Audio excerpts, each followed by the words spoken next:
So finally अभी almost 1 महीने बाद दोबारा से कैमरा उठाते हुए, because this was the project जिसकी मैं बहुत टाइम से अपने यूट्यूब पर भी बात करे जा रहा था और आप लोगों को हिंट दिया जा रहा था और मैंने व्लॉग्स भी बनाए थे। इसमें हम लोग प्रोजेक्ट साइट बोल रहे थे, तो वही यही है वो project site Chicago pizza Mau, जो कि अब फुली फंक्शनल हो चुका है, जिसको अभी 1 महीना रन करते हुए हो चुका है। तो हमने पिज्जा फ्रेंचाइज खोलने का सोचा ही कि भाई पिज्जा एक ऐसी आइटम है जिसका मैं काफी बचपन से हम सब लोग दीवाने होते हैं, अपनी चीट डे में काफी खाना पसंद करते हैं और प्लस बहुत ही पुरानी आइटम है और इसमें बहुत सारे अलग अलग तरीके के सर्विस प्रोवाइडर्स हैं। पहले कभी ऐसा सोचा नहीं था कि एक अपनी भी ऐसी आउटलेट होगी, लेकिन जब ऐसी आउटलेट डालने की बात आई, QSR डालने की बात आई, तब हमने सोचा कि why not Chicago pizza, because Chicago pizza एक इंडियन ब्रांड है और बहुत ही ज़्यादा तेज़ी से एक्सपैंड कर रहा, तो हमने सोचा उसी की फ्रेंचाइज ली जाए। सो इसकी शुरुआत आप मान के चलो जुलाई या जून में मैंने पहल कर दी थी। जा करके मैं मिला था विशाल कपूर जी से, जो शिकागो पिज्जा के ओनर हैं, उनसे मेरी मुलाकात हुई थी आश्रम दिल्ली में। उसके बाद वहां से हमारी डील बनना चालू हुई और फिर जा करके हमने इस चीज को इनिशिएट करा, जगह फाइनल करी और जगह की क्लिप्स मैं आप लोगों को दिखा देता हूँ कि ये जगह पहली कैसे दिखती थी।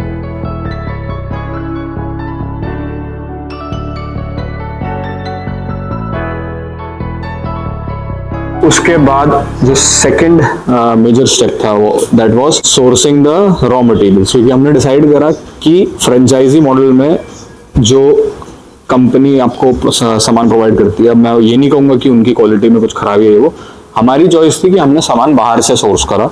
किचन इक्विपमेंट जो कंपलसरी आइटम होती है, हर फ्रेंचाइजी में ऐसा होता है कि कुछ आइटम्स कंपलसरी होती हैं कि आपको उन्हीं से लेनी है, पार्ट ऑफ द कॉन्ट्रैक्ट। हमारी वाली में कंपलसरी था कि हमें अवन जो है उन्हीं लोगों से खरीदना है और बाकी का जितना सब सामान यहाँ पर इस फ्रेंचाइजी में डला हुआ है वो सब कुछ मैंने आउटसाइड से सोर्स करा है और कुछ सामान दिल्ली से, कुछ सामान बनारस से, अलग अलग जगहों से सोर्स होकर के ये सब सामान मेरे पास यहाँ पर आया। यहाँ तक का जो हमारा इंटीरियर जो भी आप लोगों ने देखे शॉर्ट्स में, बी रोल्स में, सब कुछ हमने A to Z according to company के मैप के हिसाब से बनवाया, बट कुछ कुछ माइनर चेंजेस हमने अपने हिसाब से करे और उसी के चलते आप लोग देख सकते हो कि इतना खूबसूरत हमारा ये आउटलेट निकल के आया। बट जिसे कहते हैं ना, कोई भी चीज़ परफेक्ट नहीं होती, उसको बनाया जाता है परफेक्ट। अभी भी इस आउटलेट में कुछ ना कुछ कमियां हैं जिसे हमें सुधारना है, लेकिन अब 1 महीना हो चुका था, मैं भी थोड़ा यूट्यूब से गायब था और आप लोगों से बात किए हुए काफ़ी टाइम हो गया था, क्योंकि आप मान के चलो जब बीइंग अ कंज्यूमर जब आप किसी आउटलेट में जाते हो देख के सकते हैं कि बहुत इजी है चलाना, लेकिन जब आप उस जगह पे आओ, उस ओनर की जगह पर आओ, तो आपको पता लगेगा कि भाई it's not that much easy. It's all about कि सिस्टम आप कैसे कितना अच्छा क्रिएट कर रहे हो। जितना अच्छा आपके बिजनेस में आपका सिस्टम होगा, जितना स्ट्रांग आपका सिस्टम होगा, उतना अच्छा आपका बिजनेस चलेगा और ऑटोमेशन पे रहेगा। 1 महीना मेरे को पूरा यहाँ पे डेडिकेट करना पड़ा, तब जाकर के थोड़ा सा ये ऑटोमेशन पे गया है। Hiring the right people, hiring and training them. Specifically मैं बोलूंगा ट्रेनिंग सबसे ज्यादा जरूरी ट्रेनिंग है। हायर करने के लिए मैं किसी को भी हायर कर लूँ, मगर जो सबसे क्रूशियल पार्ट था वो था हमारा ट्रेनिंग का, कि हमने लोगों को ट्रेन किस हिसाब से करा है। और आज लिटरली मैं जा करके, मैं सही बता रहा हूँ, आज मेरे को थोड़ा सा समय मिला है। 1 महीने बाद दिवाली बीत चुकी है, छठ पूजा बीत चुकी है और मैंने इस 1 महीने के दौरान में कभी भी कैमरा नहीं उठाया, because I was 24/7 available here in this outlet. Counter संभालना, उसके बाद फिर किचन में भी थोड़ी बहुत हेल्प कराना, क्योंकि एज एन ओनर मुझे मेरे बिजनेस के बारे में सब कुछ पता होना चाहिए कि उसमें क्या चल रहा है क्या नहीं चल रहा है। इसी वजह से मैं इतना प्रिसाइज हूँ कि भाई अगर फॉर एग्जांपल कोई पास्ता भी बन रहा है तो मेरे को पता होना चाहिए उसमें क्या क्वांटिटीज कितने कितने में डल रही है। मैं ये नहीं कर सकता कि मैं सब कुछ अपने स्टाफ के भरोसे छोड़ दूँ। जिस दिन ऐसा हुआ उस दिन क्वालिटी कॉम्प्रोमाइज होना स्टार्ट हो जाती है। So now the most asked question जो आप लोग जानना चाहते हो, जो आप लोग सबके मन में रहेगा कि भाई इस पूरे सेटअप को खोलने में खर्च कितना आया। तो शुरुआत से मैं शुरू करूंगा। तो सबसे पहला जो हमारा खर्च होता है वो मीटिंग के बाद was franchise fees and second the equipment thing. तो जो सबसे मैं आपको इन टोटल भी बताऊंगा और मैं पार्ट्स में भी बता देता हूँ। तो फ्रेंचाइज फीस और टोटल अवन कॉस्ट आप मिला के चलो, जो हमें कंपनी से मैंडेटरी है लेना। रॉ मटेरियल्स एक अलग पार्ट है, क्योंकि आप रॉ मटेरियल्स को बेच के सेल्स निकालोगे, तो उससे मैं अभी इनिशियल में कंसिडर नहीं कर रहा। इनिशियल में आपका फ्रेंचाइज फीस आप टोटल मान के चलो आपके 12 to 15 लाख रुपीस लगने हैं इन दिस ब्रांड। अलग अलग ब्रांड्स हैं, जैसे बहुत सारी कंपनियां आज के टाइम पे फ्रेंचाइजीज दे रही हैं, लेकिन इसमें मेरे 12 to 15 लाख रुपीस गए हैं। उसके बाद आ जाते हैं रॉ मटेरियल पे। जो फर्स्ट रॉ मटेरियल होता है वो मैंडेटरी होता है, जाहिर सी बात है जब आप फ्रेंचाइज ला रहे हो तो एक कोड ऑफ कंडक्ट है, आपको कंपनी से ही माल खरीदना है, तो वो आपका हर महीने का आता रहता है, जब भी जैसे कुछ कम हुआ आपको ऑर्डर डालना है, so that thing also goes. लेकिन आप मान के चलिए 1.5-2 लाख रुपए का आपका रॉ मटेरियल आ गया। उसके बाद मैं बात करूंगा जो सेकंड मेजर खर्चा था मेरा यहाँ पे, वो था मेरे इंटीरियर कॉस्ट का, बिकॉज ये जो फ्लोर है, ये पूरा फ्लोर यहाँ पर, ये पूरा फ्लोर हमने खुद कंस्ट्रक्ट करवाया है। जो यहाँ का लैंड ओनर है, ये फ्लोर रेंटेड है by the way, this is not owned by us, this is a rented floor. और इसको पूरा कंस्ट्रक्ट कराने में, इंटीरियर कराने में, फ्रंट में glass work, A to Z सब कुछ कर कराने में हमारे नाना करके 13 से 14 लाख उधर लग गए। अब 13 to 14 कैसे गए? फॉर एग्जाम्पल सोफे हैं, दीवारें हैं, these points, neon sign, lights, ACs, उसके बाद आपका वॉशरूम कंस्ट्रक्शन। हमने हमारे आउटलेट में वॉशरूम भी रखवाया है, मतलब आप पूरे मऊ में कहीं भी जाओगे तो आपको वॉशरूम की फैसिलिटी हर जगह नहीं मिलती, और अगर मिलती भी है तो वो बहुत वाहियात होती है। सो उस चीज़ को देखते हुए सेल्फी पॉइंट क्रिएशन, उसके बाद चेयर्स, टेबल्स, और जो व्यू हमने प्रोवाइड करा है यहाँ पे, आप देख सकते हैं पूरा का पूरा व्यू यहाँ से बाहर का रोड का बड़ा क्लियर व्यू आता है, और शाम में काफ़ी मज़ा आता है क्योंकि सनसेट यहीं कहीं पे होता है, तो वो एक काफ़ी अच्छा वाइब देता है इस एरिया को। पर्सनली स्पीकिंग मेरा फेवरेट जोन वो वाला है, वो लास्ट वाली table. This is also table, लेकिन यहाँ पे आज तक कोई क्लाइंट बैठा नहीं, यहाँ पे सिर्फ फोटोज खिंचाते हैं लोग। और एक जोन तो मैं आप लोगों को दिखाने ही भूल गया, वो ये वाला है, ये भी एक फैमिली जोन टाइप का ही है। इधर भी टेबल्स है, इधर हमारा हिसाब चल रहा है, डेली रात का होता है। फ्रेंचाइजी ओनर जब आप लोग बनोगे या फिर अगर हो तो आप लोग को पता होगा कि ये रात में क्या हिसाब चलता है आइटम समरी का। This is the family zone, तो ये कुछ इस तरीके से रहेगा ये वाला पूरा। ये हमारा काउंटर है, सर एक पिज्जा बनाएंगे, ये यहाँ के ओनर कम मैनेजर कम कंपाउंडर कम डिलीवरी बॉय कम सब कुछ यही है। 1.5 लाख रुपए रेगुलर पिज्जा, 5 लाख रुपए मीडियम पिज्जा, लार्ज पिज्जा नहीं लेना, थैंक यू। ये डेली ऑफर्स चलते हैं यहाँ पे कुछ इस तरीके से। This is the POS system, ये भी हमने सोर्स किया था, इसका कॉस्ट भी अलग जाता है, 40-50,000 का सिर्फ ये अकेला पॉस सिस्टम है। उसके बाद आपका कैश ड्रायर है जो कि 4 से 5,000 का आपको कैश ड्रायर पड़ेगा। उसके बाद आपका सीसीटीवी सर्वेलेंस है जो कि आपके ऊपर है कि आप उस पर कितना खर्चा करना चाहते हो। सीसीटीवी सर्वेलेंस हमने HD वाला डाला है विद साउंड, क्योंकि हमें नहीं चाहिए कि कुछ भी कॉम्प्रोमाइज हो। तो वो आपका कितने तक का, इसका हमारा CP प्लस कितने का लगाइए? 20,000 में ये पूरा सेटअप हमारा कंप्लीट विद क्लाउड स्टोरेज ये डला है। उसके बाद आपका ये एक एडिशनल कॉस्ट है, this is your VC cooler बोलते हैं ना, जिसमें आपका डिस्प्ले भी आ जाता है। तो दिस वाज कमर्शियल, ये 40,000 का मेरे को ये पड़ा है। उसके बाद आपका मैं लेके चलता हूँ किचन में। तो दिस इज आवर किचन, ठीक है। गेट क्लोज कर देते हैं, बाय चांस कोई कस्टमर आ जाए तो इस वजह से। फायर सेफ्टी के भी पूरा ध्यान रखा गया है, 1 और ऊपर 2 आपको ये दिख रहा होगा। सो उस चीज से कंप्लायंस है, सारे सर्टिफिकेशन सब कुछ हो चुके हैं। सो नाउ मैं आप लोगों को दिखाता हूँ कि किचन में हमारी क्या कॉस्टिंग आती है, और बाकी हमारे टोटल कॉस्ट मैं आप लोगों को टेबल पर बताऊंगा। किचन की मैं बात करूं तो दिस 1, 2 एंड 3 दैट टेबल, ठीक है। ये तीनों टेबल आपकी मान के चलिए 40 से 50,000 रुपए की ये तीनों टेबल हैं। उसके बाद this is the major thing, ये है आपका मेक लाइन टेबल जो कि कोल्ड स्टोरेज के साथ आता है। नीचे आपकी कोल्ड स्टोरेज होगी, 1, 2, 3 ड्रार्स होते हैं इसके अंदर, और ये 26 कप्स का हमारा मेक लाइन टेबल है। बट अभी हम सारा यूज नहीं कर रहे बिकॉज अभी हमारी जो वेज टॉपिंग्स है वो ज्यादा यूज हो रही है, तो हमने उस हिसाब से कटोरियां लगा रखी हैं, बाकी की कटोरियां अंदर है। इसमें आपकी 2 मेजर चीजें आ गई, जैसे पास्ता पिज्जा सॉस होता है, इसमें आपकी मोज़रेला चीज होती है। उसके बाद आपकी यहाँ पर सारी टॉपिंग्स होती हैं, और यहाँ पर इस एरिया में आपके पिज्जा, रोल, सैंडविच सब कुछ इस टेबल पर बनते हैं। एंड आप लोगों को एक चीज और बताऊं, शिकागो पिज्जा जब हमने ओपन करा, इसके चलते हमने भी पिज्जा बनाने सीख लिए हैं। तो आप लोग का अगर कोई भी ऑर्डर आएगा तो कभी भी ऐसा हो सकता है, या मैं हूं या कोई भाई है तो वो भी आपको ऑर्डर बना के, इतना हम लोग यहाँ पे ट्रेंड हो चुके हैं, सक्षम हो चुके हैं, हम लोग भी आप लोगों को ऑर्डर बना के दे सकते हैं। So this is like the mocktail centre. Mocktail का शेकर वेकर सब हमारे पास यहीं पर है, यहीं पर मॉकटेल्स भी तैयार होती है। उसके बाद आपके चॉकलेट सिरप्स हो गए, चॉकलेट शेक्स, कोल्ड कॉफी, सब कुछ A to Z। ये आपका पूरा मेक लाइन टेबल है, इस पर सारा काम बनता है। उसके बाद सारा रॉ मटेरियल इसके अंदर स्टोर होता है। दैट इज द अवन जो आपको कंपलसरी है कंपनी से खरीदना, ठीक है। इसकी कॉस्टिंग सबसे मेजर रहेगी, क्योंकि यही वो चीज है जो प्रॉपरली पिज्जा को बेक कर रही है और वो क्वालिटी दे रही है जो शिकागो पिज्जा को चाहिए। So this is the 21 inch conveyor belt. इसके अंदर आप पिज्जा रखिए, ऑटोमेटिकली पिज्जा 10 मिनट के अंदर, 8 मिनट के अंदर आपका यहाँ पर बाहर आ जाएगा इस एरिया में। और इसकी रेगुलर मेंटेनेंस आप लोगों को चेक करते रहना। This is the gas one. इसमें एक इलेक्ट्रिक वाला भी आता है, लेकिन हमने गैस वाला लिया बिकॉज फॉर द फ्लेवर। वो आपका हॉट टेबल है, ठीक है। तो मैंने आपको 3 चीजों का खर्चा बता दिया। अगर मैं आप लोग को टोटल कॉस्ट किचन इक्विपमेंट की, including this make line table and this fridge, तो आप मान के चलिए अवन को हटा दीजिए। अवन का कॉस्ट हमारा उसमें गया फ्रेंचाइजी वाले उसमें, तो अवन को आप हटा दीजिए। अवन का कॉस्ट उस 13-14 लाख रुपए में इंक्लूडेड है। आप मान के चलिए ये सब कुछ मिल मिला के यहाँ पर 2.5 लाख रुपीस का सेटअप आप लोगों का किचन में यहाँ पे मेरा लगा हुआ है। और रॉ मटेरियल्स वो आपका 1.60 1.50 के आसपास मेरा रॉ मटेरियल फ्रॉम कंपनी। उसके बाद आती है हमारी क्रॉकरी। क्रॉकरी में यहाँ पे मेरे पास क्या है, जैसे आप प्लेट्स देख सकते हो ऊपर, उसके बाद वहां पर प्लेट्स हैं। तो ये सारी प्लेट्स आपकी मान के चलिए ये टोटली मेरी चॉइस है एज एन ओनर कि मैं अपने रेस्टोरेंट में क्रॉकरी या कटलरी सिस्टम रखवा रहा हूँ या नहीं रखवा रहा हूँ। बहुत सारे फ्रेंचाइज ओनर्स होते हैं वो नहीं रखवाते, लेकिन मेरा ये मानना है कि थोड़ा अगर हम उसको प्रेजेंटेबल तरीके से सर्व करेंगे तो ज्यादा अच्छा लगेगा, तो इसलिए हमने कटलरी सिस्टम रखा हुआ है। नियर फ्यूचर का कुछ पता नहीं। एंड किचन हमारा काफी अच्छा सफिशिएंटली बड़ा है। And one more thing, this is the dough mixer. अब जो पिज्जा का बेस होता है, बहुत सारे लोग रेडीमेड यूज करते हैं, बहुत सारे लोग उसे बनाते हैं अपने आउटलेट में। इन शिकागो पिज्जा कोई भी बेस आपको, मतलब एक भी दिन पुराना बेस आपको नहीं खिलाया जाएगा कभी भी, किसी भी शिकागो पिज्जा में आप चले जाओ।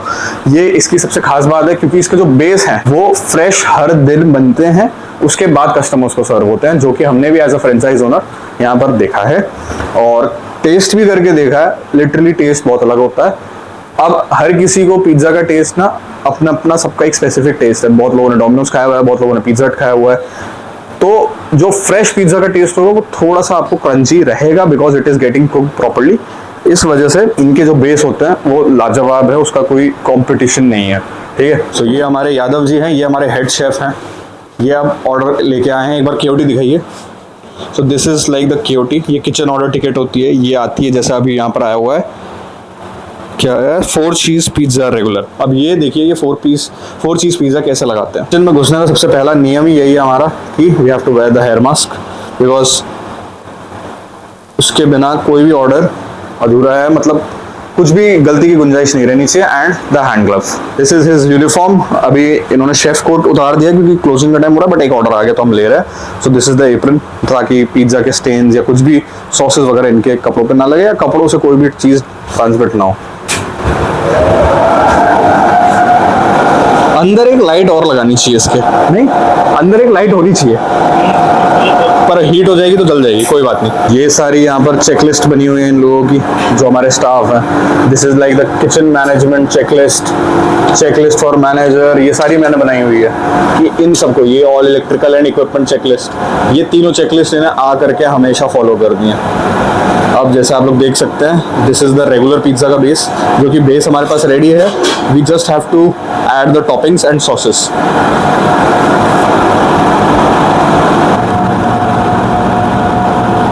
So this is how the pizza is placed। अब ये धीरे धीरे अंदर जाएगा,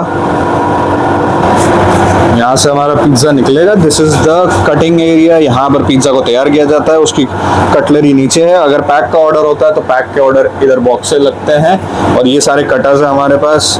ये स्पेचुला है पिज्जा को लिफ्ट करने के लिए। ये हमारा वेज का कटर है, that is our non veg का कटर। वो हमारा चीज़ें सॉर्टेड है यहाँ पे, हमारे स्टाफ को सब कुछ पता है।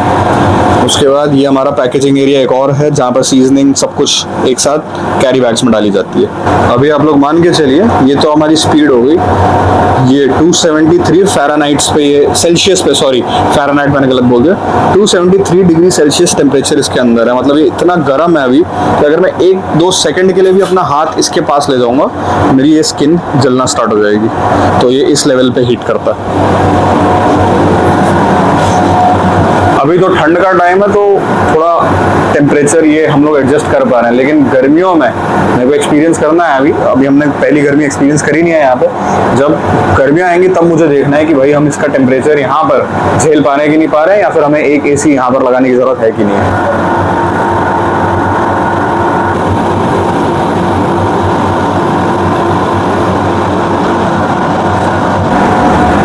So that is how एक ऑर्डर यहाँ पर ऐसे मतलब निकलता है, तैयार होता है और 10 मिनट के अंदर ऑर्डर फटाफट टेबल पे। शी इज प्रीति, ये यहाँ पर हमारी किचन हेल्पिंग स्टाफ में है। हाय बोल दो। अभी आप लोग हमारे पूरे स्टाफ से मिले नहीं हो, पूरा स्टाफ थोड़े टाइम बाद आएगा। अभी मैं आपको कल या परसों में मिला। सुनना हो, अब मैं आप लोगों को बताता हूँ कि हमारा टोटल इन्वेस्टमेंट इस प्रोजेक्ट में कितना आया। मतलब मैं सेपरेट करके नहीं बता रहा हूँ, एक बताता हूँ अमाउंट। हमारा जो ये पूरा का पूरा टोटल सेटअप है उसमें आप लोग मान के चलिए हम लोग अभी भी अंडर 45 लाख है। मतलब हमारे 45 लाख वाले ब्रैकेट में ये एक आउटलेट खुला है जिसका एरिया साइज मैं आपको बताऊं 2000 स्क्वायर फीट एरिया है ये टोटल, जिसमें से 250 स्क्वायर फीट का मेरा किचन है। उसके बाद बाकी का कारपेट एरिया जिसमें हमारी सिटिंग है, रिसेप्शन है और सब कुछ, वॉशरूम इंक्लूडेड। तो इतने एरिया में मेरा टोटल 45 के अंडर हूँ अभी मैं। लेकिन अब 45 अजम्पशन लेके चलो कि 45 लाख रुपीज़ आपको चाहिए एक फ्रेंचाइजी ऐसी बनाने में। कुछ कॉस्ट्स ऐसी हैं जो कि हमारी ज़्यादा लगी, कुछ कॉस्ट हमारी ऐसी हैं जो कि कम लगी, because this was the first time कि मैंने और भाई ने ऐसी कोई एक फ्रेंचाइजी खोली है। इस वजह से हमें बहुत सारी चीज़ें नहीं पता थी, हमने उसी का एक अमाउंट हमने पे करा। बहुत सारा सामान यहाँ से नहीं दिल्ली से सोर्स हुआ, बाद में पता लगा कि हाँ भाई ये सामान यहाँ पर इतने में मिलेगा, वहाँ पर इतने में मिलेगा। तो जब आप मार्केट में घूमते हो, जब आप एक एक्सपीरियंस होल्डर हो जाते हो, तब आपको ये सारी चीज़ें पता लगती है। अभी हमारा एक्सपीरियंस गेन करने का टाइम है और specially at the age of 22 मेरे को लगता है कि आई एम डूइंग राइट। तो ठीक है, पैसा लगा, पैसा वसूल भी होगा, वो हमारे ऊपर है कि हम कैसे निकालते हैं। अब बात करते हैं जो हमारी फ्रेंचाइजी कंपनी है उसके बारे में बात करते हैं। तो उनकी तरफ से क्या सपोर्ट था, क्या रिस्पॉन्स मैं देना चाहूँगा। तो सपोर्ट के मामले में बात करूँ, they are very helpful, they are very active. ठीक है, फर्स्ट टाइम पे मतलब जो रहेगा आपको अटेंड भी अच्छे से करेंगे, अगर आपको कोई प्रॉब्लम है तो वो सॉल्व भी होगी। But there are some parts जो कि हर ओनर और हर फ्रेंचाइजर में आपका रहता है, खिटपिट थोड़ी तो रहेगी, लेकिन ठीक है, ऐसा नहीं है कि बेकार है, बिल्कुल बेकार है, ऐसा नहीं। उनका ट्रेनर एक डेडिकेटेड आया था, big shout out to Sunny भाई, उनकी फ़ोटो मैं यहाँ पे लगा देता हूँ। बेस्ट ट्रेनर, मतलब इतना प्रोफेशनल बंदा। वो यहाँ पर टोटल 10 दिन रुके थे और उन्होंने यहाँ पे हमारे स्टाफ को ट्रेनिंग दी और उसके बाद उन्होंने जो चीज़ें संभाली, चीज़ें हमें बताई, हमें काफ़ी चीज़ें सिखाई, वो सब मतलब रिमार्केबल है। वो जो कि शिकागो पिज़्ज़ा की तरफ से आए थे। उसके बाद मैं तारीफ़ करना चाहूँगा हमारे विशाल कपूर साहब की। विशाल कपूर साहब ने जो इनिशिएटिव लिया है शिकागो पिज़्ज़ा को चलाने का, इंडियन पिज़्ज़ा को, इंडियन ब्रांड को इतने ऊंचाई पे लेके गए। Not talking about his team में थोड़े बहुत फ्लॉज हैं, लेकिन ठीक है, दैट आर मैनेजेबल। अब हम सब, आप ये देखो, कोई भी सिस्टम है अगर तो उसके पीछे एक ह्यूमन है, तो आप कह सकते हो कि इंसान है, गलतियाँ होने की गुंजाइश होती है, मगर ठीक है, चीज़ें चल रही हैं। But there are some flaws जो कि स्टार्टिंग में हमारे शिकागो पिज़्ज़ा की तरफ से क्लियर नहीं हुए थे और वो बाद में जाकर के उस चीज़ पर हमारे काफ़ी जो जिसे कह लो अब डिसएग्रीमेंट्स हुए अमाउंट्स को लेकर के या कुछ भी चीज़ों को लेकर के, जो कि उन्होंने हमें क्लैरिफिकेशन नहीं दी। लेकिन ठीक है, उस चीज़ को मैं नहीं बोल रहा, बिकॉज अगर आप अपने आप को उस जगह पर रखोगे तो आप भी शायद वैसे ही करोगे जैसा उन्होंने करा। बट ठीक है, ऑल ओवर सपोर्ट काफ़ी अच्छा, हमारी आउटलेट काफ़ी अच्छी चल रही है। टॉकिंग अबाउट 1 मंथ हमने एक अच्छी फिगर बनाई है। सो मेरा तो यही कहना होगा कि अगर आप लोग रेस्टोरेंट लाइन में नए हो, अगर आप लोग चाह रहे हो एंट्री मारना या सोच रहे हो, तो फ्रेंचाइज के साथ जाना ज़्यादा बेहतर रहेगा। बिकॉज एक एग्जिस्टिंग ब्रांड आपको काफ़ी कुछ चीज़ें सिखाएगा, सिस्टम सिखाएगा, rather than opening your own. जब आप अपना खोलोगे तो आपको सीखने में काफ़ी ज़्यादा टाइम देना पड़ेगा। अगर आप सीख चुके हो, अगर आप इसी फील्ड से हो, होटल मैनेजमेंट से हो, then it is a big thumbs up कि आप अपना खुद का खोलो। मगर अगर आप एक आउटसाइडर हो और एक एज अ फर्म आपको दूसरा कुछ वेंचर खोलना है रेस्टोरेंट लाइन में, तो बेहतर है कि आप एक फ्रेंचाइजी मॉडल के साथ काम करो। रॉयल्टी की बात करें तो रॉयल्टी हर फ्रेंचाइज की अपनी अपनी अलग अलग होती है। सो जो रॉयल्टी रहती है वो हमारी यहाँ पे अंडर 10% है। अलग अलग फ्रेंचाइज का अलग अलग हो सकता है। Obviously I can't reveal the actual figure because सबका अपना एक अलग सिस्टम है। और ठीक है, मतलब अब चालू कर दिया है, अब देखते हैं क्या रिस्पॉन्स रहता है, क्या नहीं रहता। और क्या पता आप लोगों को एक व्लॉग देखने को मिल जाए जिसमें I will be cooking up the pizzas, तो वो भी एक व्लॉग आएगा, ज़रूर आएगा। So this is the amount which we have invested. वो एक तरीके का हमारा मेरी समझ लो MBA फीस है। जो MBA कॉलेजेस में फ़ीस जाती है उससे अच्छा मैं अपने काम में लगाऊं जो कि मेरे को पहले दिन से रिटर्निंग देगा। So the motive of opening this franchise was कि मऊ जो एक सिटी है, Tier 2 सिटी आती है ये, ठीक है, तो इस सिटी में कोई भी ढंग का पिज़्ज़ा प्रोवाइडर नहीं था। अब हमारा घर भी यहीं पर है, हमारा एक ओल्ड बिजनेस भी यहीं पर है, तो हमें पता है यहाँ पर कि क्या मार्केट में चल रहा है, क्या नहीं चल रहा। और पिज़्ज़ा के यहाँ पे आउटलेट, मतलब यहाँ पे लोगों ने असली पिज़्ज़ा अभी तक नहीं चखा था, जो यहाँ के मऊ के लोकलाइट लोग हैं जो मऊ से बाहर नहीं निकले। आई एम श्योर मऊ में ऐसे बहुत सारे लोग हैं जो डोमिनोज जा चुके हैं, पिज्जा हट जा चुके हैं, लापिनोज जा चुके हैं, मगर मऊ सिटी में कोई नहीं था। तो मैंने और भाई ने डिसीजन बनाया, डिस्कशन किया कि यार दिस थिंग कैन वर्क, और इसकी फ्रेंचाइज हमने ढूंढी, हमें एक शिकागो पिज्ज़ा पॉपअप हुआ। सो हमने अप्रोच करा और हमने ओपन कर दिया। एंड सेकंड मोटिव वाज कि यहाँ के लोगों को एक अच्छे QSR की अहमियत समझाना कि यहाँ पर मतलब कि आप दिल्ली जाओ, बॉम्बे जाओ, या फिर आप पुणे जाओ, ऐसी मेट्रो सिटीज़ में आप जाओ जो बड़ी बड़ी सिटीज़ है, बैंगलोर हो गई, तो वहाँ पे एक अच्छे QSR और एक अच्छी डाइनिंग एक्सपीरियंस की क्या वैल्यू होती है। तो वैसा कुछ हमारा टेस्ट के हिसाब से हमने हमारे इस आउटलेट को तैयार किया। और जो इंटीरियर आप लोग देख रहे हो काफ़ी फाइन डाइन वाला टच दे रहा है, वो इसीलिए हमने तैयार किया ताकि यहाँ पे लोगों को एक अच्छी जगह मिले बैठने की, एक गेट टुगेदर करने की। बहुत सारे लोग हैं यहाँ पे, बहुत सारे डॉक्टर्स हैं हमारे जिनके पास स्पेस नहीं है अपनी मीटिंग्स करने के लिए, यूथ है उनके पास स्पेस नहीं है चिल आउट करने के लिए, लोग हैं जिनको बर्थडे सेलिब्रेट करने हैं। सो उस चीज़ को मद्देनजर रखते हुए हमने सोचा कि मऊ में एक ऐसी जगह होनी चाहिए और हमें प्रोवाइड करनी चाहिए। So we are the one जिन्होंने प्रोवाइड कर दिए, और हमारा ही आप मान के चलो मऊ में द बेस्ट पिज्ज़ाज हमारे पास ही मिलने वाले हैं आपको। आने वाले टाइम का नहीं पता, आने वाले टाइम में कंपटीशन बिल्ड हो जाए, बट अच्छा है, इससे कम से कम मार्केट सुधरेगी, लेकिन अभी तो हम ही हैं। सो भाई अब तो खैर लाला हो गए, हम गले पे बैठने वाले व्लॉगिंग से नाता नहीं तोड़ना है, इसी वजह से मैंने आज बड़े दिनों बाद कैमरा उठाया, बिकॉज थोड़ा सा मेरा बर्डन ईज हो गया, क्योंकि काउंटर संभालने के लिए आई हैव वन स्टाफ, उसके बाद किचन भी अब थोड़ा सा ऑटोमेशन पे जा रहा है। तो ऐसे कर करके धीरे धीरे सिस्टम्स मैंने यहाँ पे क्रिएट किए हैं, थोड़ी बहुत जो पढ़ाई मैंने करी है उसको यहाँ पे काम पे लगाया है, ताकि हमारा ये आउटलेट स्मूथली रन करे जब मैं यहाँ पे ना भी हूँ तो, और वही प्रोटोकॉल फॉलो हो कि जो मैंने सेट किया हुआ है, ताकि किसी भी ऑर्डर में कोई कंप्लेंट ना आए और ऑर्डर फ्रेश और हाइजीनिक तरीके से तैयार होकर के जाए। टोटल इन्वेस्टमेंट मैंने आप लोग को बता दी कि under 45 lakhs you can open your own franchise store. Chicago pizza को शुरू करने में इतना लगा, अब आपके ऊपर है कि आप लोग कितना इन्वेस्ट करना चाह रहे हो। इन्वेस्टमेंट 5 की भी हो सकती है, इन्वेस्टमेंट 50 की भी हो सकती है, सारा खेल आपके ऊपर है कि आपको कैसा डिसीजन लेना है। तो एक बार मैं आप लोगों को एक और वॉक अराउंड दे देता हूँ, जैसे अभी मैं अपने इस वाले एरिया में बैठा हूँ, ठीक है। अब हमारा क्लोजिंग का टाइम हो चुका है, 10 बज चुके हैं। तो ये कुछ हमारा काउंटर है, ये हमारा जिसे कहते हैं लाला का गल्ला, शेड्स डाउन हो चुके हैं, ब्लाइंड्स, और ये सारी लैंप्स आप लोग देख सकते हो, ये सब चांदनी चौक से सोर्स किया हुआ है हमने। ये फायर एक्सटिंग्विशर भी चांदनी चौक से सोर्स हुआ है। This is also from Chandni Chowk. अगर वो देख रहे हो बंदे, एवरो लीडिंग जिन्होंने बनाया है ब्रांड, मतलब जिन्होंने ये चीज बनाई है, इसका इन्वेंशन किया है, उस ब्रांड का मैंने ये डाला है। एसी इज वोल्टा स्प्लिट, बट कुछ टाइम बाद यहाँ पे कमर्शियल एसी आ जाएगी।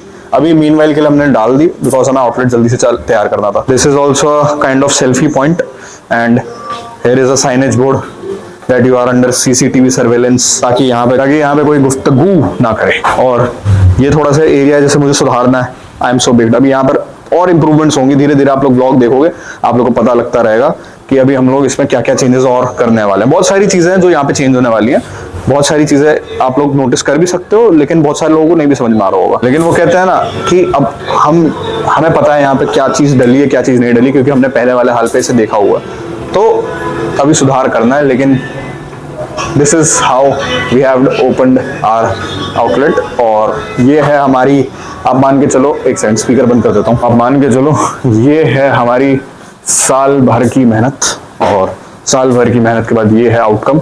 और अब देखते हैं कैसा सर्व कर पाते हैं हम। सर्विस का मौका दीजिए एक बार। अगर आप मऊ आ रहे हो आप लोग, तो मऊ में एक बार जरूर पीटी चौक शिकागो पिज्जा पे आप लोगों को रुकना है। गूगल पे भी डाल सकते हो शिकागो पिज्जा मऊ। और अगर आप लोग मऊ से हो तो डेफिनेटली एक बार जरूर आओ और आ करके क्वालिटी और टेस्ट को चखो। उसके बाद और असली पिज्जा क्या होता है उसका मतलब जानो। ठीक है, अभी के लिए चलता हूँ, आप लोगों से मिलूंगा नेक्स्ट व्लॉग में। Thank you.